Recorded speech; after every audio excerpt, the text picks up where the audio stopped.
Hola, muy buenas tardes. ¿Qué tal estamos? Vamos a ver si continúo con una lectura que quedó el otro día un poco en el aire, hablando sobre la victimología como ciencia. Y aunque dimos el concepto, aunque dimos el objeto y los métodos, eh, me gustaría que hoy también viéramos, si nos da tiempo, a ver esa contribución que tiene la victimología dentro del conocimiento científico y cuál ha sido o cuál está siendo la evolución que está teniendo la victimología en este momento. Y bueno, pues sin más dilación paso a la lectura. Y el epígrafe es concepto, objeto, método y resultados provisionales. La criminología es una ciencia joven en comparación con otras, tan solo centenaria, siendo la victimología aún más joven, ya que sus orígenes como tal se remontan a los años 30 del siglo pasado. Hoy existe una sociedad mundial de victimología, así como sociedades estatales y regionales, junto con institutos y centros de investigación específicos en victimología, que además organiza congresos e imparte cursos y especialidades. No obstante, no puedo ni se debe afirmar rotundamente que la victimología sea una disciplina autónoma en relación con la criminología. Si la criminología se define actualmente como una ciencia interdisciplinar que estudia las relaciones entre delincuencia, los infractores de las víctimas, es decir, los delincuentes, y el control social, por victimología entendemos también hoy una ciencia interdisciplinar que se trata del conocimiento relativo a los procesos de victimización y desvictimización en sentido amplio. En esta lectura podréis comprobar los solapamientos explícitos e inherentes de ambas definiciones. Si bien el objeto de estudio criminológico resulta más amplio, en la práctica ya no se concibe un criminólogo que no maneje conceptos victimológicos ni un victimólogo que no contextualice dichos procesos de victimización y desvictimización en relación con la criminalidad y la criminalización.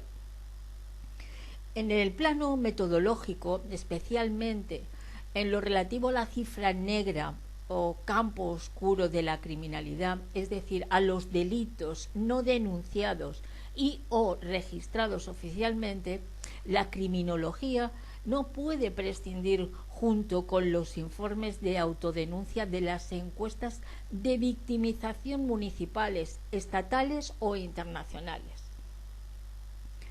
Se destaca de esta forma la influencia de la victimología y la visión de la víctima como elemento agente de control social. La denuncia, completada posteriormente con la testificación, tiene un papel de llave del sistema penal y su no utilización arroja datos e interrogantes que han enriquecido el conocimiento criminológico. En relación con la teoría del etiquetado, la ausencia de denuncia en conexión con la edad, sexo, la etnia, los recursos económicos, el lugar de residencia, el tipo de conducta penada, etcétera, etcétera, pone de aliviar el desconocimiento, la desigualdad, la vulnerabilidad, el temor y o la desconfianza de la víctima respecto del sistema jurídico penal en relación con los controles sociales informales.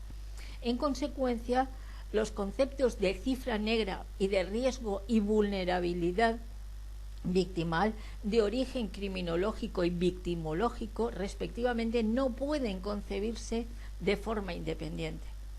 De todos modos, esto hago un paréntesis. Esto estamos hablando de la victimología. Sabemos que la criminología trata de la víctima, el delincuente y el control social. Es decir, ya estamos viendo esto. Ahora también hemos visto los delincuentes, y en un momento dado también quiero que abordemos lo que es el control social, para que tengáis un conocimiento exhaustivo de lo que se trata el control social.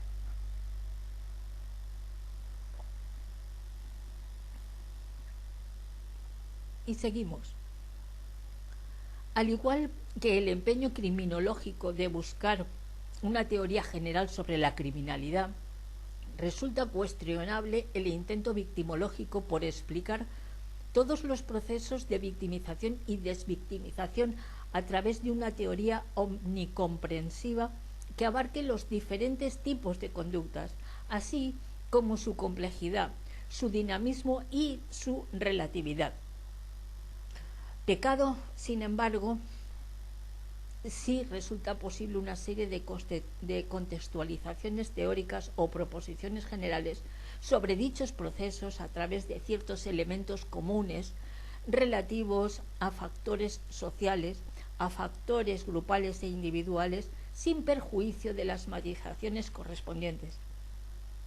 Hacer ello dentro de un saber basado en 3 principios del método científico, que son la objetividad, optar por una forma de observar un objeto que menos afecta a la observación. El segundo método sería el de inteligibilidad, incluso lo podríamos denominar como aquella representación o simplificación compacta de lo que hemos observado, y siempre consciente de su complejidad. Y en tercer lugar tendríamos la dialéctica, que es la constante verificación. Estas teorías científicas explicativas o normativas tendrán el fin de conocer y explicar la realidad y, en su caso, de intervenir en ella, extremadamente en datos obtenidos mediante dichos métodos. En definitiva, se persigue una política victimal orientada por las investigaciones victimológicas, cuyo punto de partida consiste en el entendimiento de la victimización y de la desvictimización como procesos diversos, complejos, inestables e interdependientes, al menos respecto de los fenómenos de la criminalidad y del control social. Si bien los datos empíricos ofrecidos por las investigaciones victimológicas resultantes, limitantes y en constante revisión, contamos ya con un cuerpo de evidencias sobre diversos aspectos de la realidad social de los que parten, en mayor o en menor grado, las distintas teorías victimológicas. Entre ellos podemos mencionar los siguientes. En primer lugar, la cifra negra sigue siendo muy elevada, en particular para ciertas tipologías delicadas. En segundo lugar, los resultados de la prevención general y de la prevención especial, usando la terminología jurídico-penal no resultante, tomados de forma global y satisfactorios.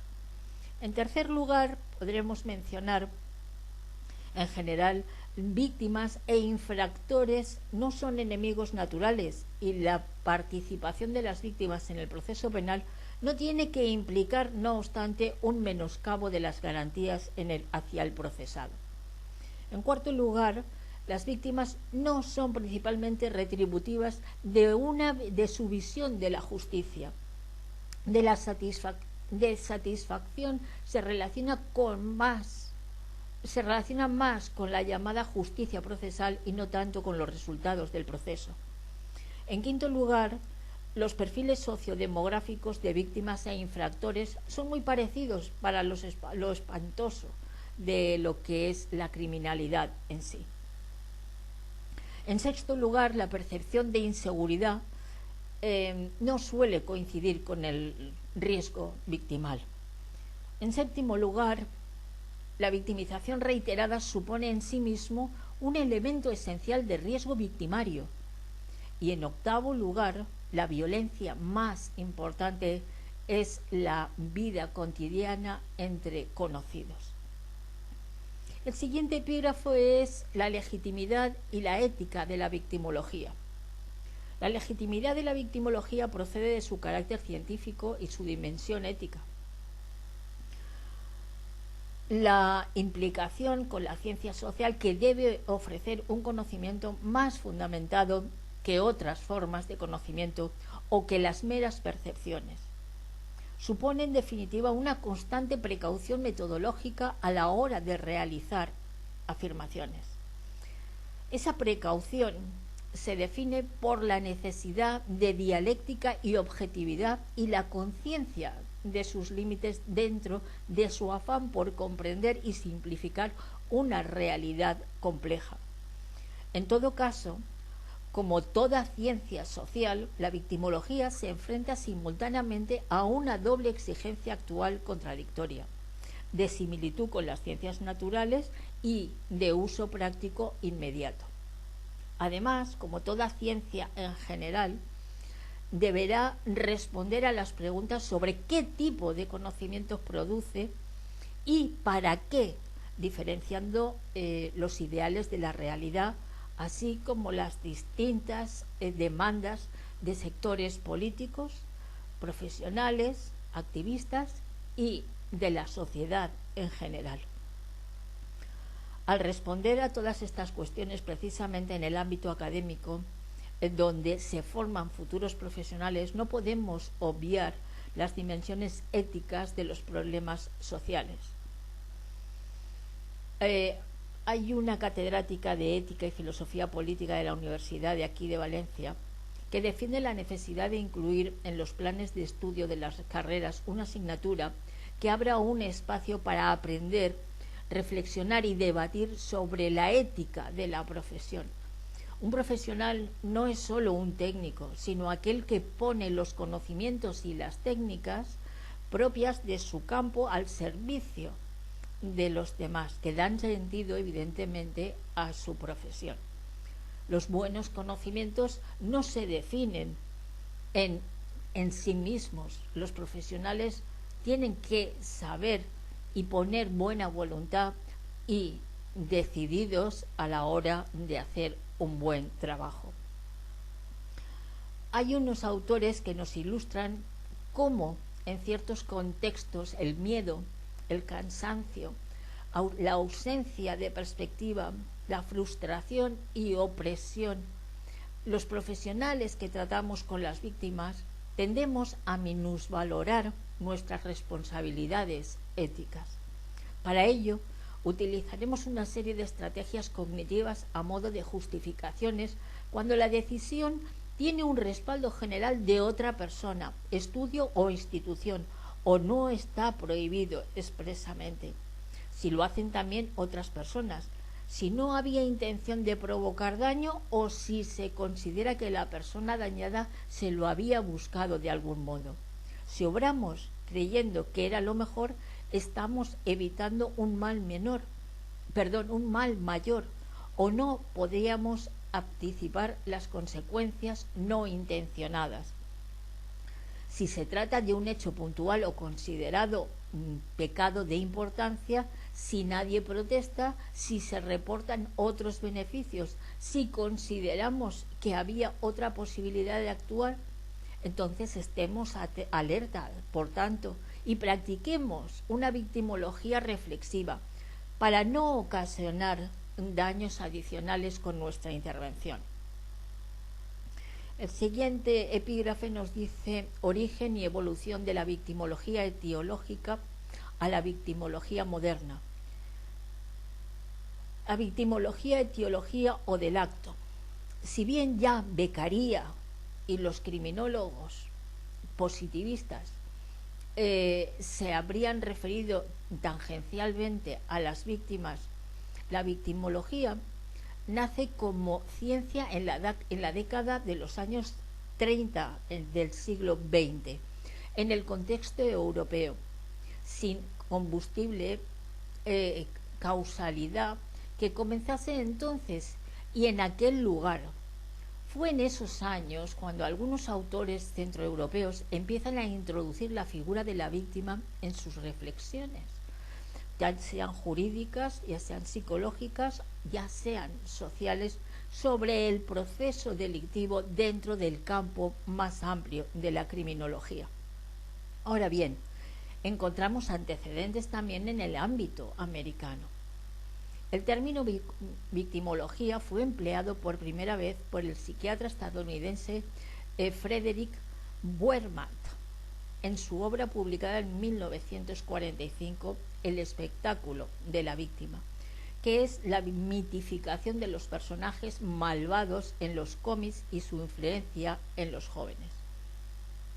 Anteriormente, la primera monografía conocida sobre víctimas apareció en La Habana en 1930, con 3 escritos sobre la protección de la víctima del delito, que un año antes habían sido pronunciados como en dicha ciudad. En 1947, Mendelssohn presentó un ensayo en el que habló de esta nueva ciencia. En 1948, von Hetting, en su obra publicada por la Universidad de Yale, El criminal y su víctima, analiza la dicotomía entre el ofendido y el ofensor. En la década de los 50, el estadounidense Hellenberg se centraría en el llamado riesgo victimal, mientras que Margate Free se refirió a la compensación a las víctimas. Por su parte, los americanos Brothman y Hemmer realizan estudios empíricos sobre la actuación de la víctima en el acontecer delictivo. Hubo uno de estos autores que recibió una formación jurídica y se familiarizó más tarde con temas de psicología criminal. Antes de que comenzase la Segunda Guerra Mundial, emigró a los Estados Unidos y trabajó allí como profesor en diversas universidades y como asesor del gobierno federal. Fue Hans von Hetting. En 1951 volvió a la Universidad de Bonn, donde defendió una concepción interactiva del delito, presentando a la víctima como actor sufriente, que podía conformarse a su victimario. En esta sustentada victimaria que se aprecia la influencia de la obra literaria de Webber y otros escritores. La victimología moderna o interaccionista. Posteriormente surge lo que llamamos la victimología moderna o interaccionista, influencia por el movimiento internacional en favor de las víctimas, principalmente a finales de los 70, y apoyada por los congresos internacionales de victimología celebrados desde 1973 y por la encuesta internacional sobre victimización auspiciada por Naciones Unidas. En 1967 el estadounidense Ed Schaffer invirtió en su obra Victimología el título de von Hetting e identifica los 2 problemas centrales de esta disciplina: la contribución de la víctima al delito y su reparación posterior.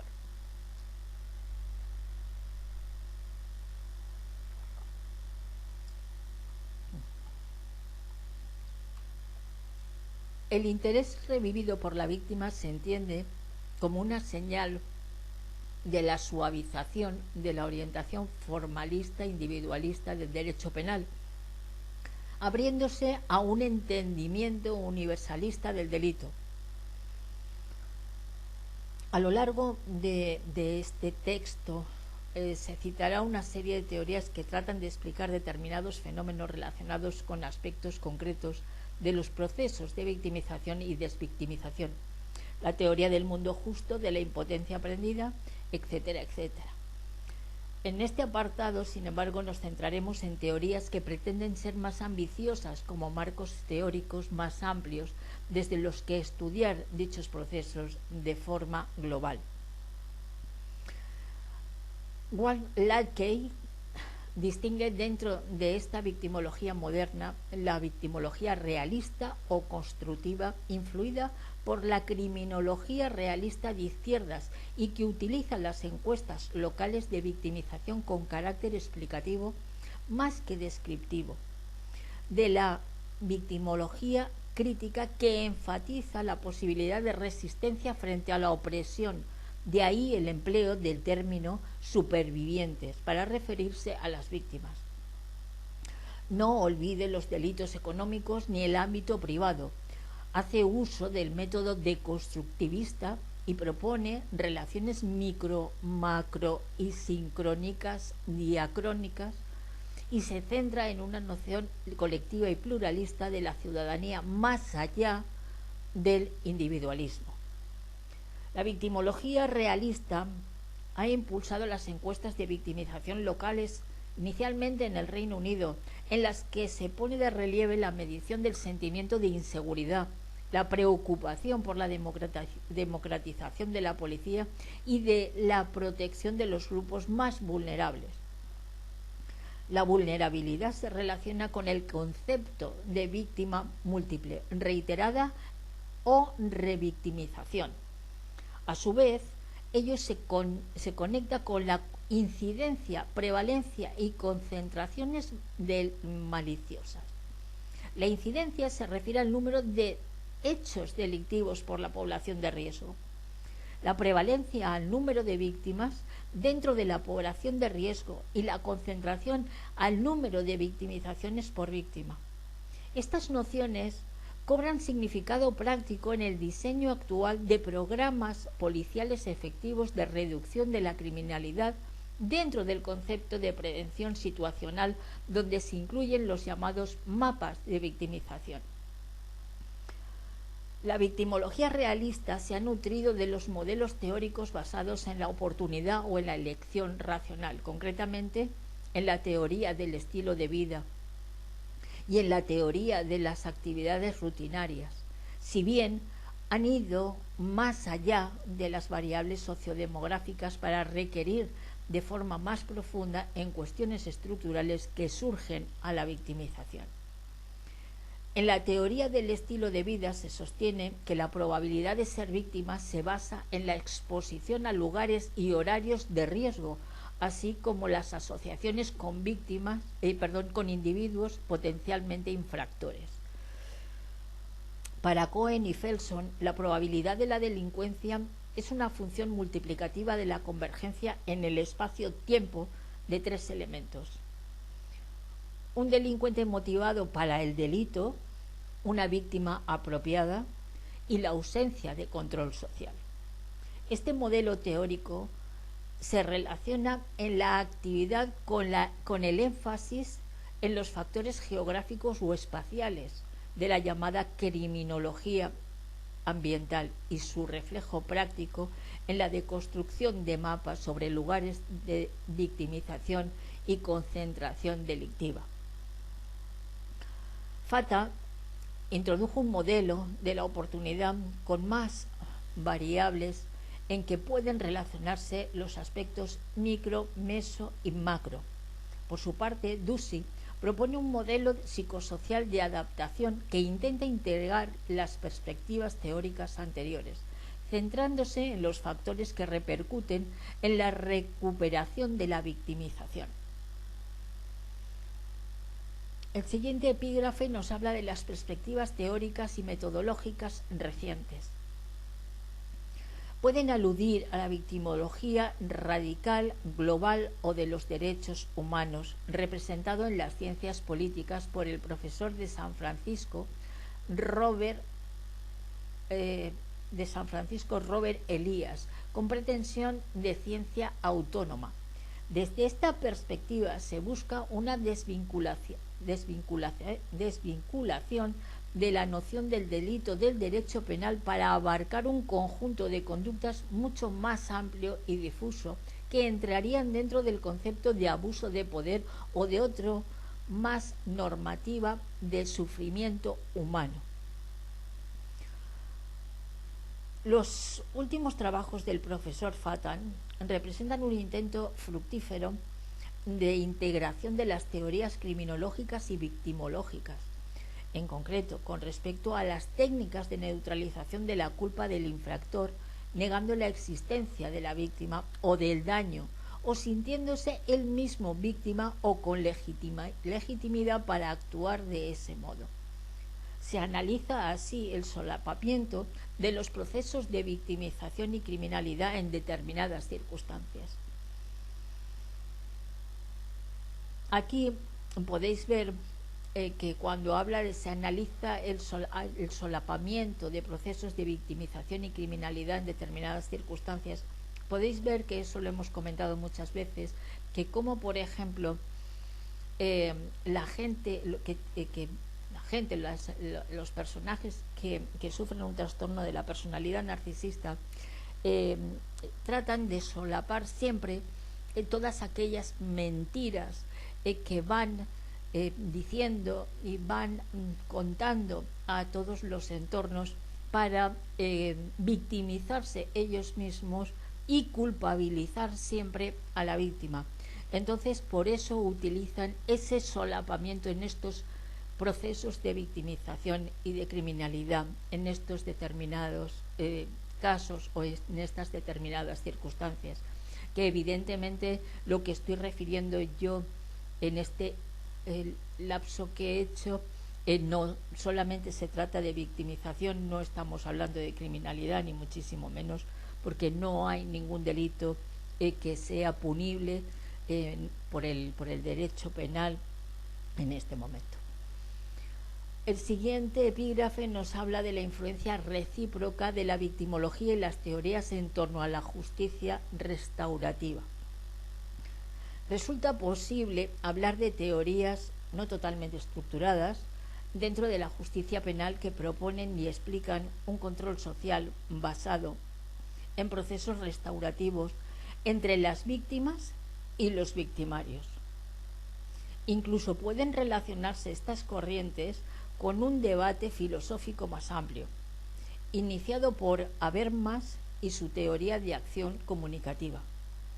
En este apartado se mencionarán algunas teorías específicas, criminológicas y victimológicas, que explican el control social desde la perspectiva de la promoción de una justicia restaurativa. Primeramente es preciso citar las teorías abolicionistas y las teorías de la llamada criminología republicana para abordar después las teorías propiamente restaurativas. El abolicionismo supone tanto una perspectiva teórica como un movimiento internacional, y si bien puede decirse que ha ido perdiendo protagonismo en el debate de las políticas criminales y victimológicas actuales, lo cierto es que el principio de mínima intervención que orienta el derecho penal de menores en la práctica totalidad de los países, auspiciado por las Naciones Unidas y, en su caso, en el Consejo de Europa y la Unión Europea, debe parte de su configuración a algunas tesis abolicionistas. Ello es así en cuanto que estas, herederas a su vez del enfoque de etiquetado en el énfasis en que en ocasiones el control jurídico penal ocasiona más daños de los que trata de prevenir y estigmatiza a los menores impidiéndoles su recuperación social. Esta perspectiva se refleja también en las políticas criminales de reducción de daños y riesgos en materias de drogas. Distintos representantes del abolicionismo enfatizan lo extraordinario del control formal y especialmente del castigo penal, en comparación con los controles informales. El desarrollo del abolicionismo se ha producido profundamente en Europa y más tarde en Latinoamérica. En todo caso, es preciso indicar desde el primer momento la variedad dentro de perspectivas del mismo. Podemos distinguir dos grupos: el fenomenológico y el estructurista. El primero concibe construir alternativas a pequeña escala para tratar los conflictos de manera desprofesionalizada, desinstitucionalizada y descentralizada. El segundo resalta que el conflicto no se limita a los individuos, sino que el sistema penal cumple también la función de mantener el status quo. El movimiento internacional abolicionista, como bien indica Schaffer, puede sospechar una prolongación un tanto idealista del que pidió la eliminación de la esclavitud y la pena de muerte. Entre sus representantes, de forma no exhaustiva, se encuentra Christie, se encuentra Bernard de Celis y otros muchos. Y sobre sus postulados cabe destacar dos. Primero, el delito es una concepción histórica errónea, ya que, en primer lugar, constituye un conflicto personal. Y segundo, se propugna la abolición del sistema penal y su sustitución por sistemas más participativos y democráticos que eviten la burocratización y profesionalización. Para ello, por ejemplo, Hussmann pide la desaparición del derecho penal en favor del derecho civil, que favorece la mediación reparadora. Naciones Unidas, punto inicial, puede encontrarse en la obra de Mathiesen en la política de abolición, que luego fue criticada por la propia criminología radical. Como ejemplo de una visión abolicionista, resulta clásica la obra de Christie, profesor del Instituto de Criminología de la Universidad de Oslo, desaparecido en el 2015. Ha publicado varias obras de sumo interés, como Límites al dolor, donde se propone la abolición del sistema penal. La mayoría de los estudios que tratan del tema de la mediación para la reparación de la víctima citan el trabajo de este autor, aparecido en 1977 en la Revista Nórdica de Investigación Penal, donde se defiende la idea de los conflictos como propiedad. Dicho trabajo se basa en la conferencia pronunciada en marzo de 1976 en la Universidad de Strifen al inaugurar el Centro de Estudios Criminológicos, en la que precisamente dijo que quizá la criminología no debería existir.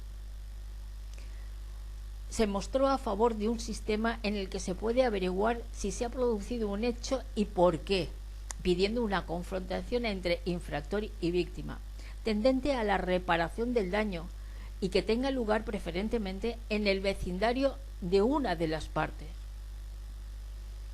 Se trataría de crear tribunales vecinales con carácter más civil que penal, en las que las personas que administran la justicia lo ocupan los legos. Este sistema funcionaría incluso aunque el infractor se niega a ello en un principio, y la resolución del conflicto abarcaría también el análisis de su situación social. En definitiva, en dicho artículo se califican los conflictos de combustible social que pertenece primeramente al grupo social más próximo, ayudando a revitalizar las relaciones locales. De acuerdo con Christie, los conflictos tienen aspectos positivos que deben hacerse visibles, sin ser arrebatados por el Estado, y más concretamente por los operadores, incluyendo los criminólogos y los jurídicos victimólogos. Cada delito supone un conflicto que debe permanecer en la esfera de los implicados, dentro de lo que se denomina una justicia participativa. Se trata de llegar a una reducción de la coerción y del daño infringido mediante el recurso a ciertos mecanismos premodernos de prevención del delito. Con un mínimo de instituciones informales nuevas, las comunidades pequeñas pueden tratar de comportamiento delictivo de manera reconciliatoria. También podemos encontrar personas de diversas características de forma no permanente, que todo esto serían distintos tribunales. Bien, estas personas debieran de estar bien entrenadas en la resolución no punitiva de los conflictos, ocuparían estos tribunales o estos distintos tribunales que pudieran existir y ocuparían esas instituciones, este tipo de personas. Se trata de que los mediadores y quienes les dirigen y les forman no se conviertan en unos nuevos ladrones del conflicto. La pregunta clave que él mismo se formula es la siguiente: ¿es posible construir algún tipo de justicia de barrio con las ventajas de la participación, pero sin perder la protección de la legalidad? ¿Puede el Estado entrar y ayudar a las partes débiles en el conflicto, pero ayudarles sin apoderarse del mismo? La solución sería buscar en el mismo sentido de justicia de los participantes, en su dialecto jurídico local, dialecto local. En última instancia, Christie admite dos principios como son la compensación a las víctimas y el castigo absoluto. Reconoce que para lograr la compensación necesaria puede necesitar cierta coerción e incluso infligir dolor deliberadamente, pero debe realizarse de la manera más reducida posible y sin que asuma un papel instrumental, que puede ser preventivo o rehabilitador. Por eso habla del castigo absoluto como una expresión pura de aflicción de los que han sufrido el daño. Ellos son los que en estos casos tienen que imponer el castigo y no los profesionales que tratan al infractor como un cliente objeto. Christie explica en su última obra La industria del control del delito de la misma, y no es un alegato por el retorno a una etapa de la vida social sin control formal. Llama a que se reflexione sobre cuáles son los límites. Se trata de anunciar sobre el reciente desarrollo del control social del delito, concretamente en la sociedad estadounidense. Según este autor, las ideas, los valores, la ética deben determinar los límites del control, deben disponer cuándo es suficiente. El mayor peligro en las sociedades modernas no es el delito en sí mismo, sino que la lucha contra él conduzca al autoritarismo, porque viendo al delincuente como un ser de otra especie, no una persona, una cosa, no hay límite para las atrocidades posibles. Es necesario potenciar la capacidad de identificación con el otro, la cual hace que las normas generales sean válidas para todos y que funcionen como un freno a las demás medidas extremas. Se propone entonces el encuentro de víctima-infractor para aminorar los efectos despersonalizados en la justicia penal actual, que favorece el desconocimiento. No se permite entender la identificación de víctima y delincuente, y facilitando el intercambio del mal por mal.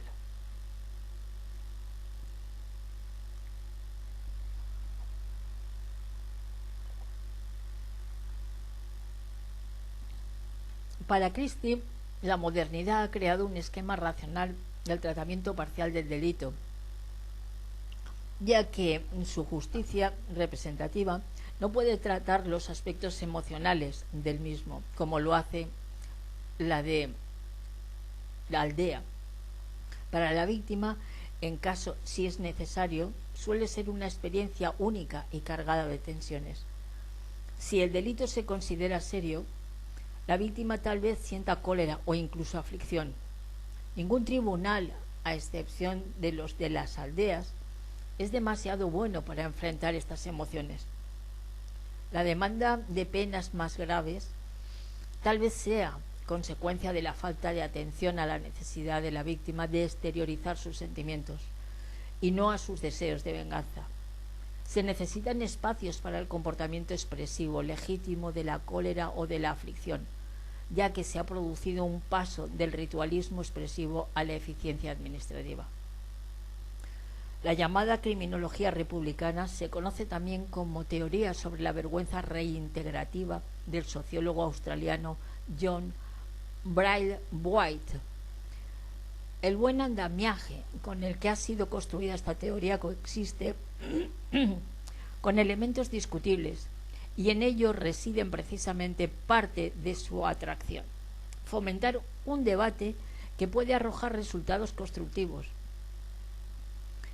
tanto en la victimología como en el derecho penal y la criminología, porque a través de un esquema conceptual innovador permite plantear preguntas sobre los temas de siempre, de los que seguimos sabiendo muy poco. Aunque han pasado casi 20 años desde su publicación y ha sido una de las obras más citadas por los criminólogos y victimólogos de todo el mundo, a fecha de hoy no ha sido traducida al castellano. Su tesis consiste, de forma resumida y por tanto simplista, en que el control jurídico penal debe estar orientado en primer lugar hacia la víctima y, en todo caso, a censurar al infractor de forma no estigmatizante, de manera que pueda reintegrarse en la comunidad con la ayuda de diversos agentes de estos. Igualmente, el profesor de historia Howard Third ha influenciado con certeza en el ámbito anglosajón y fuera de él, con su obra en 1990 titulada Cambiar de lentes, concretamente en el desarrollo de los programas de reconciliación víctima-infractor. En dicha obra no diseña una teoría articulada, aunque sí propone determinadas ideas sensibilizadoras. Para este autor, el modelo concreto real de justicia penal es retributivo y basado en la asunción de que el delito es una ofensa contra el Estado. Lo cuestiona y propone un cambio de paradigma, teniendo en cuenta ejemplos del pasado, el sistema japonés y diversos experimentos de reconciliación. Para construir una nueva realidad debe entenderse el delito primeramente como una ofensa contra unas personas. El elemento fundamental de su propuesta, una justicia restaurativa, constituye la búsqueda de la reparación a la víctima, junto con la atención a las necesidades y responsabilidades del infractor y de la comunidad.